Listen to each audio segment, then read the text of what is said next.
Rebirth of mafia king episode 3। वंश पहले door बंद करता है तो सिया अपनी बड़ी बड़ी आंखें करके बैट के पास भागकर चली जाती है और बैट पर बैठ जाती है। सिया अपना मुंह दीवार के साइड कर लेती है और बड़बड़ाने लगती है कि मुझे लगता है कि मेरा सपना सच होने वाला है। सिया सोचती है कि मैं एक काम करती हूँ, मैं यहाँ पर लेट जाती हूँ और ऐसा दिखाती हूँ कि मेरी नींद लग गई है। वंश धीरे धीरे अपने कदम सिया की तरफ बढ़ाता है और सिया अपनी आंखें बंद कर लेती है। वो अपनी एक आंख खोलकर देखती है तो वंश वहां से जा रहा था, क्योंकि वंश वहां पर उसके पास अपना नाइट सूट उठाने आया था। वंश शावर लेकर भीगे हुए बदन के साथ वॉशरूम से बाहर आता है। सिया वही बेड पर साइड में बैठी हुई थी और वो तिरछी नजरों से वंश के भीगी हुई बॉडी को देख रही थी। वंश की बॉडी पर पानी की बूंद बहुत सुंदर लग रही थी सिया को। सिया को याद आता है कि उसको भी साड़ी चेंज करनी है, तो वो अपने उल्टे हाथ से ब्लाउज की डोरी खोलने लगती है, पर वो उस दूरी तक नहीं पहुंच पाती। वंश देख लेता है कि सिया अपनी साड़ी नहीं खोल पा रही है हाथ जलने की वजह से, तो वो सिया के पास आकर पीछे खड़ा हो जाता है और सिया के ब्लाउज की डोरी खोलने लगता। सिया का हाथ वंश के हाथ से टच हो जाता है। सिया पीछे मुड़ती है तो वंश वहां खड़ा था।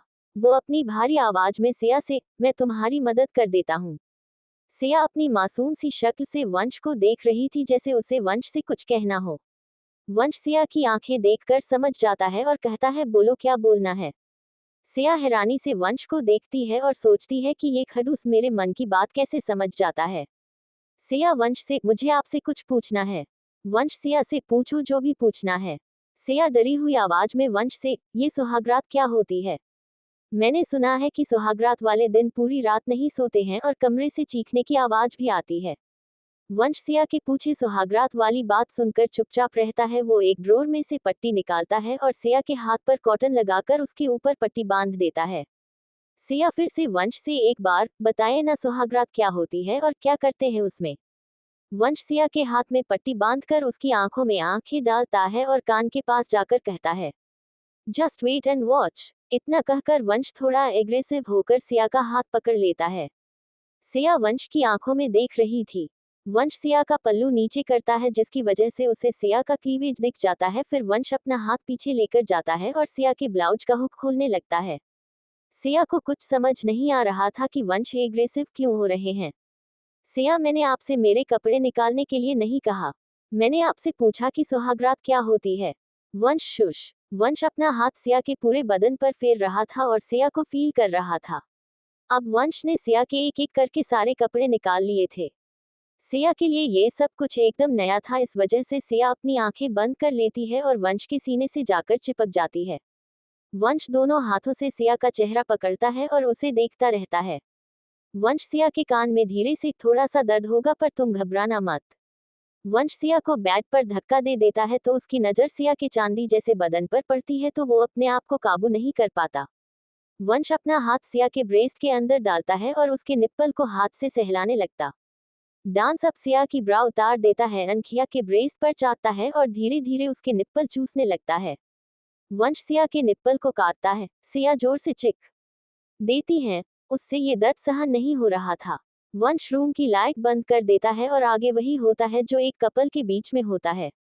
सिया की चीख जब जब निकलती तब तब वंश उसे सहलाता और फिर से उसे दर्द देता। पूरी रात बस यही होता और सिया पूरी रात दर्द से कराहती रहती।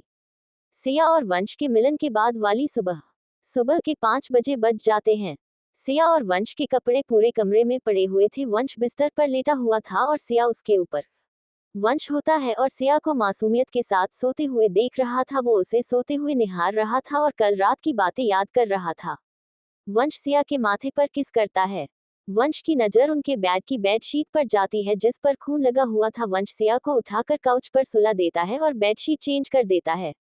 वंश वापस सिया को बेड पर सुला देता है। इतने में सिया उठ जाती है, अपने आप को बिना कपड़ों के देखती है तो वो वंश से अपनी नजरें चुराने लगती है। वंश सिया के पास जाकर उसके माथे पर किस करता है और कहता है, गुड मॉर्निंग जान। वंश, तुमने पूछा था ना कि सुहागरात में क्या होता है। यही होता है एक हस्बैंड और वाइफ के बीच में। वंश सिया को उसके कल के सवाल का जवाब दे रहा था। वंश के मुंह से जान वर्ड सुनकर सिया को थोड़ा अच्छा लगता है तो वह से हल्की सी स्माइल देती है। मुझे ऐसे ही उठने जा रही थी कि उसे दर्द होता है और वह हाँ कर देती है। वंश सिया से, आराम से उठो और ये नॉर्मल है। सिया को समझाता है। वंश सिया से प्यार करने लगा था क्योंकि सिया एक सीधी सादी और सच्ची इंसान है। वंश को सिया की मासूमियत बहुत अच्छी लगी और उसने सिया के अंदर की अच्छाई देखी। वंश बहुत खुश था इस शादी से। वंश सिया की मदद करता है उसे बेड पर से उठने में और वो उसे वॉशरूम में ले जाता है। वंश सिया के लिए बाथटब में हल्का गुनगुना पानी भरता है और उसमें सिया को आराम से बैठाकर साफ करता है। वो आज सिया को एक बच्चे की तरह निलाह रहा था। वंश सिया की मदद करता है उसे बेड पर से उठने में और वो उसे वॉशरूम में ले जाता है। वंश सिया के लिए बाथटब में हल्का गुनगुना पानी भरता है और उसमें सिया को आराम से बैठाकर साफ करता है। वो आज सिया को एक बच्चे की तरह निलाह रहा था। सिया अपने हाथों से अपनी बॉडी को छुपाती है क्योंकि उसे वंश के सामने इस तरह से शर्मा रही थी, उसकी नजरें सिर्फ नीचे थी। अप में बैठ जाता है और वह जैसे ही आगे बढ़ने वाला था कि सिया कहती है, सिया मत करिए ना, मुझे दर्द होता है। सिया इतने मासूमियत के साथ ये कहती है कि वंश रुक जाता है। वंश अपने कपड़े पहनकर नाश्ते के लिए नीचे चला जाता है। सिया तैयार होकर अपने रूम से नीचे आती है। आज उसका हाथ ठीक था तो वो किचन में पुनिया की मदद करने के लिए जाती है। पुनिया, भाभी आप अंदर क्यों आ गई? आपका हाथ अभी पूरी तरीके से ठीक नहीं हुआ है, आप बाहर जाए, मैं सबका नाश्ता बाहर लेकर आती हूँ और फिर आपको खिला दूंगा। सिया, नहीं पुनिया, मैं अब ठीक हूँ और मैं सबके लिए नाश्ता बना सकती हूँ। सिया मन में सोचती है कि अगर मैं नाश्ता नहीं बनाऊंगी तो मम्मी जी मुझे 10 ताने मारेंगी और मैं ये नहीं चाहती कि मेरे सास ससुर मुझे गलत समझा। अगर थोड़ा सा दर्द सहन करना पड़े तो मैं सहन कर लूंगी पर किसी को शिकायत का मौका नहीं दूंगी।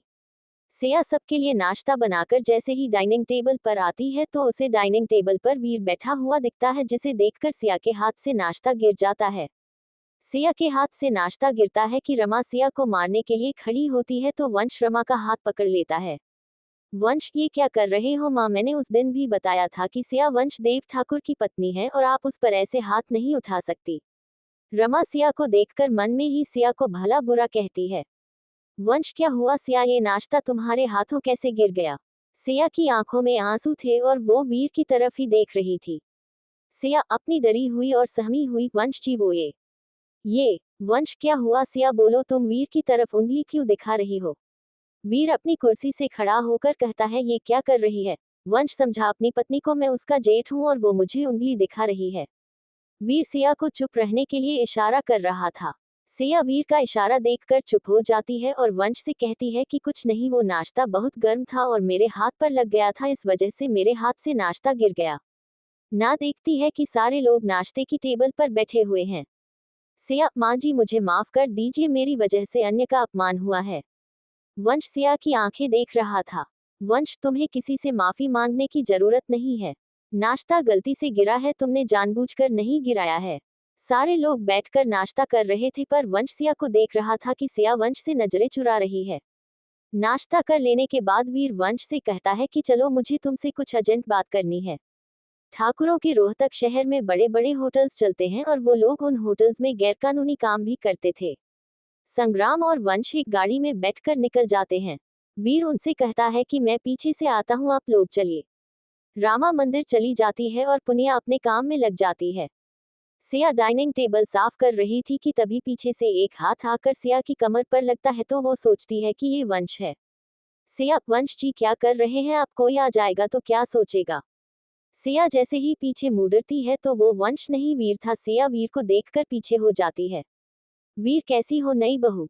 सिया, आप ये क्या कर रहे हैं? आप उम्र में मुझसे बड़े हैं और वंश जी के बड़े भाई हैं तो आप मेरे बड़े भाई जैसे लगे और फिर भी आप अपनी गंदी नजर मुझ पर डाल रहे हैं।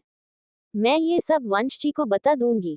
वीर, अच्छा तो तुम वंश को बताओगी? तो ये छोटी सी चिड़िया वीर देव ठाकुर को धमकी दे रही है। वीर सिया का मुंह कस के पकड़ लेता है और कहता है, जिसे जो बताना है बता, पर ये बात हमेशा याद रखना कि तेरी एक छोटी बहन भी है, आरुषि। वीर, तेरी बहन किस स्कूल में पढ़ती है, कितने बजे घर आती है और कब कोचिंग जाती है, ये सब मुझे पता है। हो सकता है कि कल को तेरी बहन घर ही ना पहुंचे। सिया अपनी बहन का नाम वीर के मुंह से सुनकर चौंक जाते हैं और वो सोचने लगती है कि अगर उसने वंश को कुछ भी बताया तो ये आरुषि के साथ क्या करेगा पता नहीं। सिया सोच लेती है कि वो अपना मुंह बंद रखेगी, वो वंश को कुछ भी नहीं बताएगी। सिया, नहीं नहीं, मैं किसी को कुछ नहीं बताऊंगी और वंश जी को तो भूल कर भी नहीं बताऊंगी, बस आप मेरी बहन के साथ कुछ मत करिएगा, मैं अपना मुंह बंद रखूंगी। वीर वीर हंसता हुआ और अपनी एक उंगली में कार की चाबी को घुमाता हुआ घर से निकल जाता है। सिया पीछे से बस खड़े खड़े उसे देख रही थी। रमा हॉल में आती है और देखती है कि सिया वीर को पीछे से जाते हुए देख रही है तो रमा, अरे रे रे रे, कितनी गंदी नजर है बहुरानी तुम्हारी, तुम्हारे भाई के समान है तुम्हारा जेड, पर फिर भी उसे घूर रही। सिया, नहीं माँ जी, आप गलत समझ रही हैं, मैं उन्हें घूर नहीं रही थी, वो बस, सिया इतना कहती है कि रमा उसे डांट कर चुप करा देती है। रमा, चुप हो जा, घर में आए हुए 2 दिन नहीं हुए पर जबान कैंची की तरह चल रही है। कल हाथ जलाकर बेचारी बन गई, आज खाना गिरा दिया और अब जबान चला रही है। रमा, अब महारानी का जबान चलाना हो गया हो तो थोड़े हाथ भी चला लो, इतने सारे गंदे बर्तन पड़े हुए हैं, वो क्या तेरा बाप धोए। सिया चुपचाप किचन में जाकर झूठी गंदे बर्तन धोने लगती है। अभी उसके हाथ को ठीक हुए 1 ही दिन हुआ था कि उसे इतने सारे बर्तन मांजने पड़ते हैं। सिया रोते रोते पूरे बर्तन मांजती है। कई बार उसके हाथ पर बर्तनों की लग जाती है, पर वो अपनी चोट को नजरअंदाज करके बर्तन धोए जा रही थी। आज उसे सबसे ज्यादा जरूरत थी अपनी माँ की।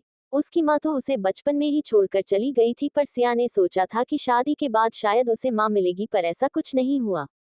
ठाकुरों के घर में 10 नौकर थे घर में काम करने के लिए, पर फिर भी रामा जानबूझकर सिया से बर्तन बन जाती है और उसे परेशान करती, क्योंकि सिया एक मिडिल क्लास परिवार से है।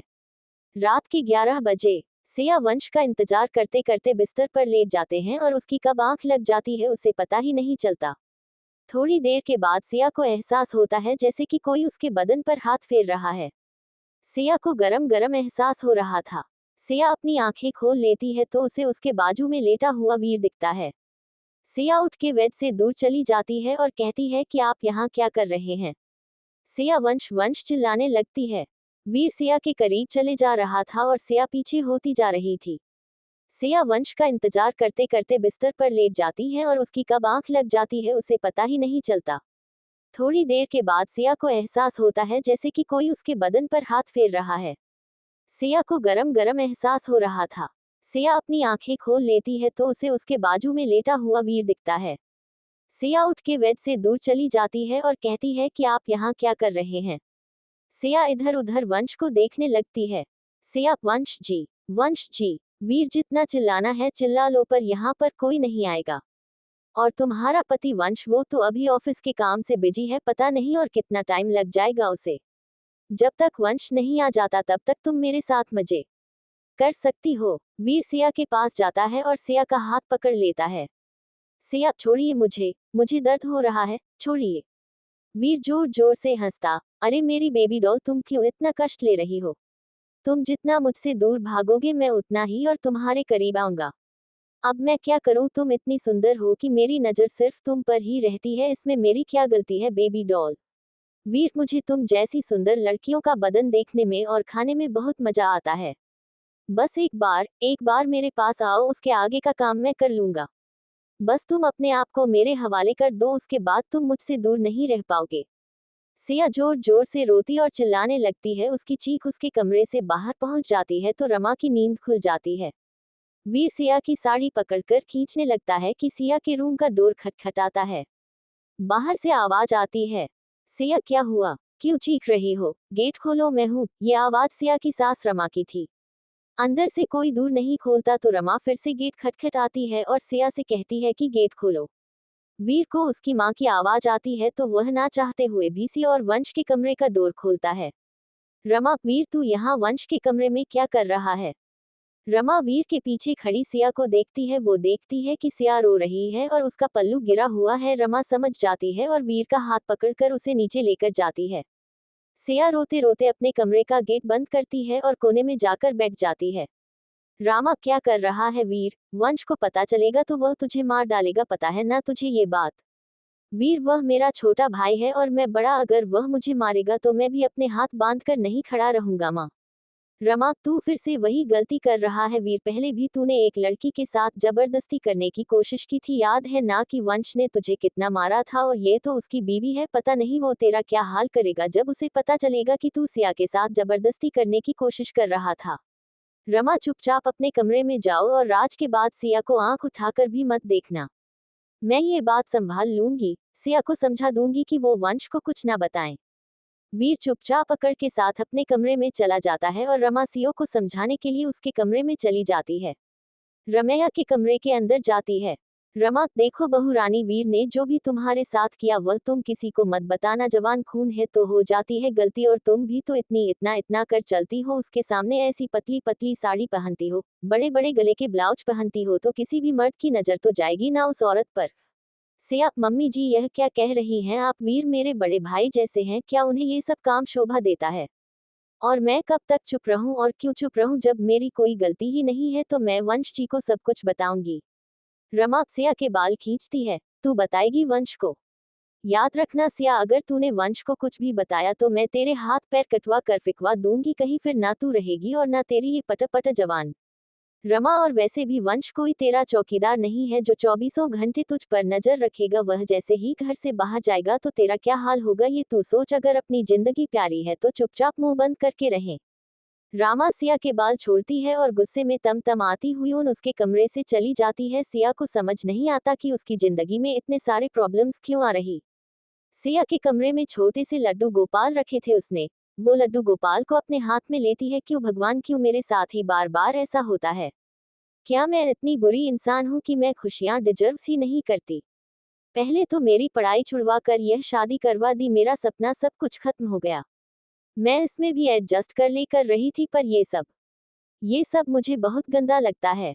मुझे समझ नहीं आ रहा कि मैं क्या करूं और क्या ना करूं। मुझे वंश को सब कुछ बताना चाहिए या नहीं बताना चाहिए? अगर मैंने वंश जी को कुछ बताया तो पता नहीं वंशी मेरी बात पर भरोसा करेंगे भी या वह अपने माँ और भाई का साइड लेंगे। मुझे कुछ समझ ही नहीं आ रहा। प्लीज भगवान मुझे कोई रास्ता बताए। सिया अपने दुख को भगवान के साथ शेयर कर रही थी। इतने में ही नीचे से आवाज आ रही थी। सिया अपने रूम से बाहर निकलती है और नीचे जाकर देखती है तो सारा परिवार हॉल में इकट्ठा होकर टीवी देख रहा था। सिया अपने आंसू पूंछती है और वह सीढ़ियों से नीचे उतर कर जाती है। सिया अपने दुख को भगवान के साथ शेयर कर रही थी। इतने में ही नीचे से आवाज आ रही थी। सिया अपने रूम से बाहर निकलती है और नीचे जाकर देखती है तो सारा परिवार हॉल में इकट्ठा होकर टीवी देख रहा था। सिया अपने आंसू पूंछती है और वह सीढ़ियों से नीचे उतर कर जाती है। सारे लोग टीवी को घेर कर खड़े थे। सिया को कुछ दिखता तो नहीं है, पर उसे टीवी की आवाज आती है जिसमें वह लोग बार बार वंश का नाम ले रहे था। सिया वापस अपने कमरे में भागती हुई जाती है और अपने कमरे की टीवी ऑन कर लो करती है। टीवी पर एक सनसनी खबर चल रही थी। उस खबर ने पूरे रोहतक शहर को हिलाकर रख दिया था। वो खबर किसी और की नहीं, सिया के पति और रोहतक का माफिया वंशदेव ठाकुर की थी। टीवी पर एक वीडियो चल रहा था जिसमें वंश किसी होटल के रूम में बिना कपड़ों के था। उस होटल के रूम में वंश के साथ एक दूसरी लड़की उसके बिस्तर पर बिना कपड़ों के उसके साथ सो रही थी। सिया इस वीडियो को देखकर जमीन पर बैठ जाती है। उसके हाथ से टीवी का रिमोट छूट जाता है। उस वीडियो के साथ एक रिपोर्टर न्यूज दे रही थी।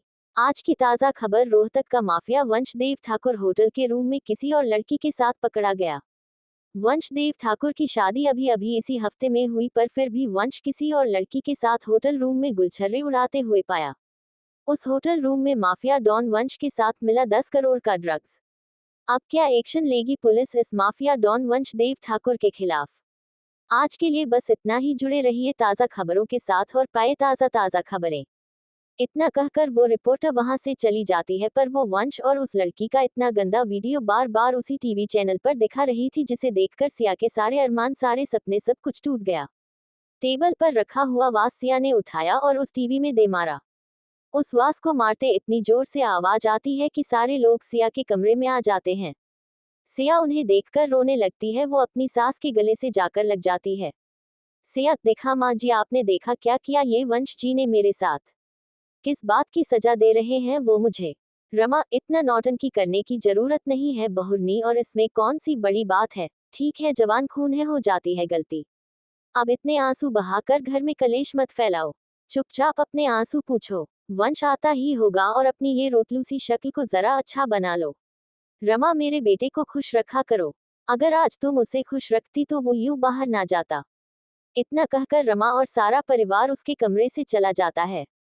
ठाकुर परिवार को देखकर ऐसा लग रहा था जैसे कि यह उनके लिए आम बात है। उन्हें वंश के इस काम में कोई गलत बात नहीं दिखती। रमा की बातें सुनकर सिया टूट गई थी। उसकी हालत अब कुछ बोलने या फिर सुनने की नहीं थी। इतने में ही उसके फोन पर उसकी बहन का फोन आता है। वो उस फोन को बस देखे ही जा रही थी पर वो फोन को उठाती नहीं है। फोन एक बार बजकर बंद हो जाता है। आरुषि फिर से फोन करती है, इस बार भी सिया फोन नहीं उठाती। थोड़ी देर बाद सिया के फोन पर उसके पापा का फोन आता है पर इस बार भी कुछ नहीं कहती, वो बस चुपचाप उस फोन को एक जगह बैठकर देख रही थी। घर के सारे लोग सो गए थे। वंश अभी तक घर नहीं आया था। सिया की हालत ना कुछ बोलने की थी और ना ही सुनने की। घर के सारे लोग ऐसे घोड़े बेचकर सो रहे थे जैसे कि कुछ हुआ ही नहीं है। सिया उठती है और अपने आंसू पोंछकर अपने कान्हा जी को अपने हाथ में रखती है। सिया अलमारी खोलती है और उसमें से बैग निकालती है। सिया उस बैग में अपने कुछ कपड़े और थोड़े जरूरत के पैसे रखकर उस घर की दहलीज को छोड़कर निकल जाती है। रात के 2 बजे रोहतक की सड़कों पर सिया चुपचाप चल रही थी।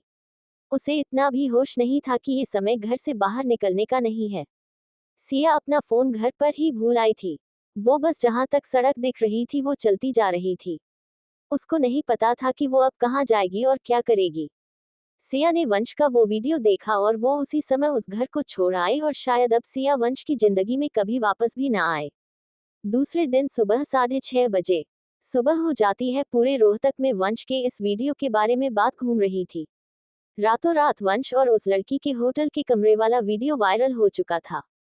टीवी, न्यूज़पेपर, रेडियो, इंटरनेट, हर जगह वंश का वीडियो वायरल था। सारे लोग वंश की वीडियो के ऊपर ही चर्चा कर रहे थे। होटल का स्टाफ वंश के रूम की तरफ जाता है और वो वंश के रूम का डोर खटखटाते हैं। वंश काफी गहरी नींद में था, इस वजह से वो खटखटाने की आवाज नहीं सुन पाता। कल के स्टाफ तब तक गेट खटखटाते हैं जब तक वंश उठकर गेट ना खोल दे। वंश की नींद खुलती है तो वो गेट खटखटाने की आवाज सुनता है। उस आवाज को सुनकर वंश उठकर बैठता है तो उसे चक्कर आने लगते हैं। वो अपने सर को पकड़ता है और बेड से नीचे उतरता है। वो देखता है कि उसके शरीर पर कपड़े नहीं हैं। वो साइड के टेबल पर पड़ा हुआ टॉवल लपेट लेता है और डोर ओपन करता है। वंश की नींद खुलती है तो वो गेट खटखटाने की आवाज सुनता है। उस आवाज को सुनकर वंश उठकर बैठता है तो उसे चक्कर आने लगते हैं। वो अपने सर को पकड़ता है और बेड से नीचे उतरता है। वो देखता है कि उसके शरीर पर कपड़े नहीं हैं। वो साइड के टेबल पर पड़ा हुआ टॉवल लपेट लेता है और डोर ओपन करता है। होटल का staff, good morning sir. Sir, वो आपका चेकआउट का टाइम हो गया है। वंश, चेकआउट का टाइम? और मैं इस होटल में कैसे आया? होटल का स्टाफ, सर आप कल लेट नाइट एक मैडम के साथ हमारे होटल में आए थे तो वह मैडम तो पेमेंट करके चली गई है और आपका चेकआउट का टाइम भी हो गया है। तो सर, वो आप रूम खाली कर देते तो ज्यादा बेटर रहता। वंश, अपनी औकात मत भूलो। किसी की आज तक हिम्मत नहीं हुई कि वंश देव ठाकुर के सामने एक शब्द बोले। 0.10 का टाइम दो, मैं नीचे आता हूँ और तुम्हारे इस 2 कौड़ी के होटल का हिसाब करता हूँ। होटल का स्टाफ, सर आप गलत समझ रहे हैं। होटल का स्टाफ इतना कहता ही है कि वंश उनके मुंह पर दरवाजा पटक देता है। वंश बेड पर बैठ जाता है और अपना सर दबाने लगता है। वह कोशिश करता है रात की बात याद करने का पर उसे कुछ भी याद नहीं आ रहा था। वंश को याद आता है कि होटल का स्टाफ किसी लड़की के बारे में बात कर रहे थे तो वह सोचता है कि कौन थी वह लड़की जिसके साथ में रात भर इस होटल के कमरे में था। वंश बाथरूम में जाता है और शावर के नीचे खड़ा हो जाता है। वो अपनी आंखें बंद करके कल रात की बातों को याद करने की कोशिश करता है पर उसे कुछ याद नहीं आता। वो अपने कपड़े पहनता है और उस रूम से निकल जाता है। वंश रिसेप्शन पर आकर अपनी गन काउंटर पर रखता है। उस गन को देखकर सारा स्टाफ डर गया था। वंश, अपने मैनेजर को बुलाकर लाओ। मैनेजर दौड़ता हुआ वंश के सामने आता है। जी सर, बोलिए। वंश एक फोन कॉल करता है और अपने ड्राइवर को उस होटल के अंदर बुलाता है। वह ड्राइवर, वंश, इसमें अपनी औकात के हिसाब से इस होटल का अमाउंट डाल दो और यहाँ से निकलो। मैनेजर कुछ कहता उससे पहले ही वंश अपनी गन उठाकर मैनेजर की खोपड़ी के ऊपर रख देता है। मैनेजर उस ब्लैंक चेक पर अपने होटल के ब्लैंक चेक पर एक अमाउंट भर देता है। वंश, अब 1 घंटे के अंदर ये होटल खाली कर चले जाना वरना यहाँ से तुम नहीं तुम्हारी लाशें जाएंगी। इतना कहकर उस होटल से चला जाता है। वंश का ड्राइवर दौड़कर वंश की कार का उसके लिए डोर खोलता है। वंश अंदर बैठ जाता है। वंश, ड्राइवर टीवी ऑन करो। ड्राइवर टीवी ऑन कर देता है। टीवी जैसे ही ऑन होता है उस पर वंश और उस लड़की का वीडियो आ जाता है। वंश उस वीडियो को देखता ही रह जाता है और उसके दिमाग में सबसे पहला ख्याल सिया का आता है। वंश ड्राइवर से कहता है कि जल्दी से घर की तरफ गाड़ी मोड़ो। ड्राइवर जितना जल्दी हो सके उतनी जल्दी वंश को घर पहुंचा देता। वंश घर के अंदर जाता है और जोर जोर से सिया, सिया, चिल्लाने लगता है। अंदर से रामा निकल कर आती है। वंश, माँ सिया कहाँ है? रमा, होगी अपने कमरे में महारानी। वंश दौड़ता हुआ अपने कमरे की ओर जाता है और वो अपने कमरे का गेट खोलता है, पर उसे सिया कहीं नहीं दिखती। उस सिया को वॉशरूम में देखता है, सिया वॉशरूम में भी नहीं थी। वंश सिया को आवाज लगाने लगता है तो रामा वंश के कमरे में आती है। रमा, क्या हो गया, ऐसे क्यों चिल्ला रहा है? यही है तेरी बीवी? वंश, नहीं है यहाँ पर। सिया, कहाँ है माँ? सिया बताओ। रमा, रात में जब वीडियो देखा तब तो यही थी, पता नहीं सुबह सुबह अचानक कहाँ चली गई। वंश, वो वीडियो सिया ने देख लिया। इतना इतना सुनते ही वंश घर से निकल जाता है। वो सिया के मायके साई कॉलोनी जा रहा था, क्योंकि उसे लगा कि सिया उस वीडियो को देखकर गुस्से में अपने मायके चली गई होगी। वंश सिया के मायके साई कॉलोनी पहुंचता है कि सारे लोग वंश को बुरी नजर से देख रहे थे, और देखे भी क्यों ना, क्योंकि उसने रात में जो काम किया है वह कोई तारीफ के लायक नहीं था। वंश मिश्रा निवास की डोर बेल बजाता। घर का दरवाजा उसकी बहन रिमझिम खोलती है। वंश रिमझिम को देखकर सबसे पहले अपने मुंह से सिया का नाम निकालता है, तो रिमझिम अपने भाई को दरवाजे से ही वापस कर देती है।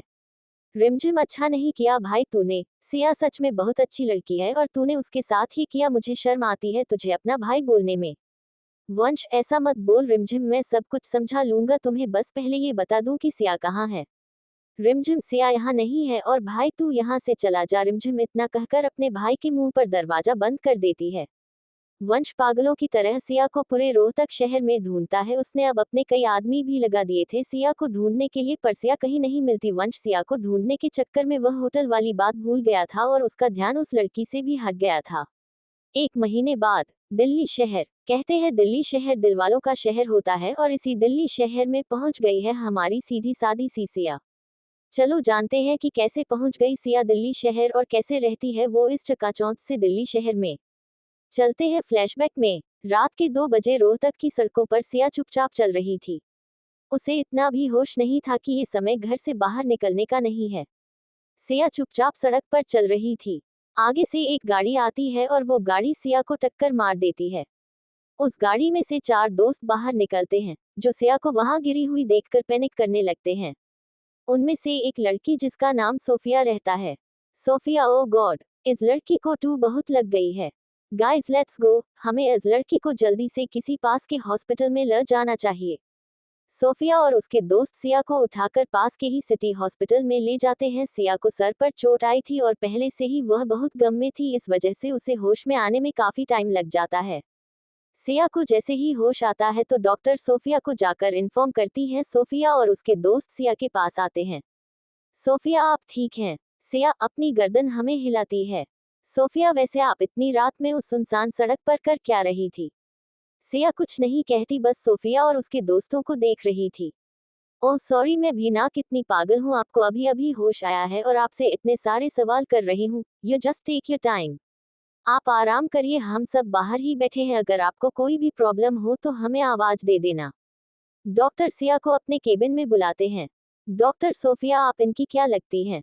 डॉक्टर, चली, हम सब लोग रोहतक से वापस दिल्ली जा रहे थे और इसी बीच हमारी कार से इनका एक्सीडेंट हो गया, तो हमें नहीं सीधे हॉस्पिटल ले आए, बाकी हम लोग इन्हें नहीं जानते। डॉक्टर, ओके, मुझे आपसे एक बात शेयर करनी है। मैं आपको ये बताना चाहती हूँ कि इनकी मेंटल कंडीशन कुछ अच्छी नहीं है। सोफिया, मेंटल कंडीशन ठीक नहीं है मतलब? डॉक्टर, डॉक्टर मतलब कि इनकी मेमोरी लॉस हुई है। आपकी गाड़ी से इन्हें जिस टाइम टक्कर लगी उस टाइम इनकी मेमोरी लॉस हो चुकी है, और हम ये भी नहीं जानते हैं कि इन्हें कितना याद है अपने बारे में, अपनी लाइफ के बारे में। फिलहाल अभी तो इन्हें होश आया है, थोड़ी देर में इनसे बात करके देखते हैं कि इन्हें कितना याद है इनकी लाइफ के बारे में। सोफिया, ओके डॉक्टर, तब तक हम सब यही हैं, आपको कोई भी प्रॉब्लम हो तो आप हमें बुला लीजिएगा। जब तक हम इनकी प्रॉब्लम सॉल्व ना कर दे तब तक हम यहाँ से नहीं जाएंगे, क्योंकि गलती हमारी है। डॉक्टर्स, सोफिया और उसके सारे दोस्त सिया के रूम में आते हैं। डॉक्टर सिया से कुछ सवाल करते हैं। डॉक्टर, आपको आपका नाम याद है?